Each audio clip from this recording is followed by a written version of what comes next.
ನಮಸ್ಕಾರ. ಕಿರಣ ಸರಸ್ವತಿ ಯೂಟ್ಯೂಬ್ ಚಾನಲ್ಗೆ ನಿಮಗೆ ಆತ್ಮೀಯವಾದ ಸ್ವಾಗತ. ಬಹು ಉಪಯೋಗಿ ಗಾಂಧಾರಿ ಮೆಣಸು.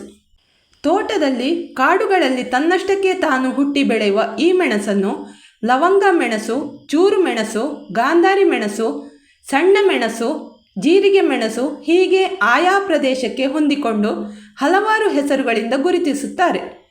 ಥಾಯ್ಲೆಂಡ್ ಮೂಲದ ಈ ಮೆಣಸಿನ ವೈಜ್ಞಾನಿಕ ಹೆಸರು ಕ್ಯಾಪ್ಸಿಕಮ್ ಚೈನೀಸ್, ಇಂಗ್ಲಿಷಿನಲ್ಲಿ ಬರ್ಡ್ ಐ ಚಿಲ್ಲಿ ಅಂತಲೂ ಕರೆಯುತ್ತಾರೆ.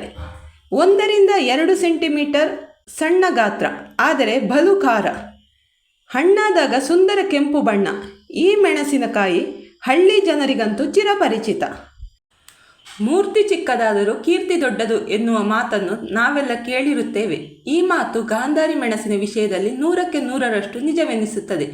ಹೌದು, ನೋಡುವುದಕ್ಕೆ ಸಣ್ಣಗೆ ಕಂಡರೂ ಕೂಡ ಇದರ ಆರೋಗ್ಯ ಪ್ರಯೋಜನ ಅಷ್ಟಿಷ್ಟಲ್ಲ. ನೋಡಲು ಸಣ್ಣಗೆ ಇದೆ ಎಂದು ಒಂದು ಬಾರಿ ಕಚ್ಚಿದರೆ ಈ ಖಾರದಿಂದ ಸುಧಾರಿಸಿಕೊಳ್ಳಲು ತುಂಬ ಸಮಯವೇ ಬೇಕಾಗುತ್ತದೆ. ಮಲೆನಾಡು ಹಾಗೂ ಕರಾವಳಿ ಭಾಗದ ಜನರು ಇದನ್ನು ಹೆಚ್ಚಾಗಿ ಬಳಸುತ್ತಾರೆ.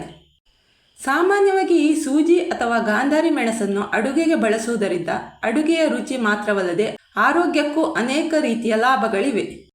ಹಳ್ಳಿಯ ಭಾಗದಲ್ಲಿ ಹೆಚ್ಚಾಗಿ ಬಳಸುತ್ತಿದ್ದ ಈ ಮೆಣಸನ್ನು ಈ ಹಿಂದೆ ಮಾರಾಟ ಮಾಡುತ್ತಿರಲಿಲ್ಲ. ಆದರೆ ಇದರಲ್ಲಿರುವ ಅದ್ಭುತ ಔಷಧೀಯ ಗುಣವನ್ನು ತಿಳಿದ ಮೇಲೆ ಜನರು ಇದನ್ನು ಅಡುಗೆಗೆ ಹೆಚ್ಚಾಗಿ ಬಳಸುತ್ತಿದ್ದು, ಇದರ ವಾಣಿಜ್ಯ ಮೌಲ್ಯ ಕೂಡ ಈಗ ಹೆಚ್ಚಾಗಿದೆ.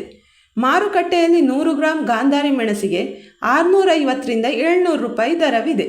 ಹೆಚ್ಚಾಗಿ ಗಾಂಧಾರಿ ಮೆಣಸಿನ ಗಿಡವನ್ನು ನೆಟ್ಟು ಬೆಳೆಸುವುದಿಲ್ಲ.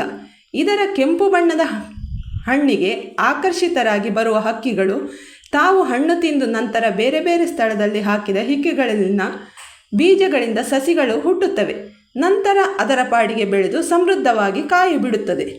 ಗಾಂಧಾರಿ ಮೆಣಸು ಹಾಕಿ ಮಾಡುವ ಪದಾರ್ಥದ ಸ್ವಾದ ಇತರ ಮೆಣಸು ಹಾಕಿ ಮಾಡುವ ಅಡುಗೆಗಿಂತ ತುಂಬ ಭಿನ್ನವಾಗಿರುತ್ತದೆ.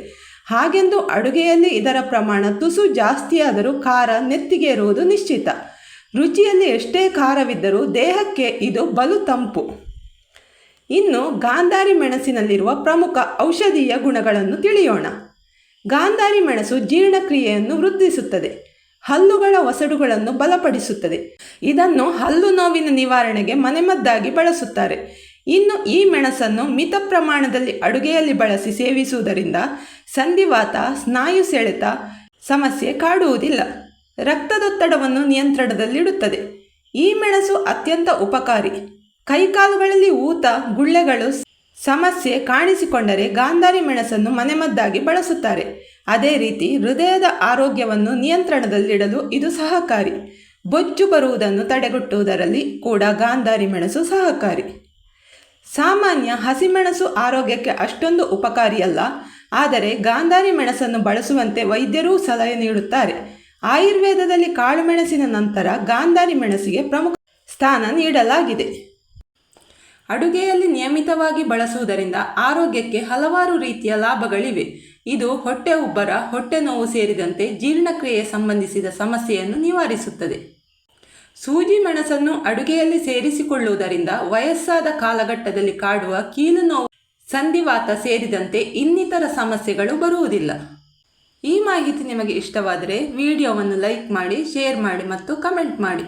ನೀವಿನ್ನೂ ನಮ್ಮ ಚಾನಲನ್ನು ಸಬ್ಸ್ಕ್ರೈಬ್ ಮಾಡಿಲ್ಲ ಎಂದಾದರೆ ದಯವಿಟ್ಟು ಸಬ್ಸ್ಕ್ರೈಬ್ ಮಾಡಿ ಬೆಂಬಲ ನೀಡಿ. ಧನ್ಯವಾದಗಳು.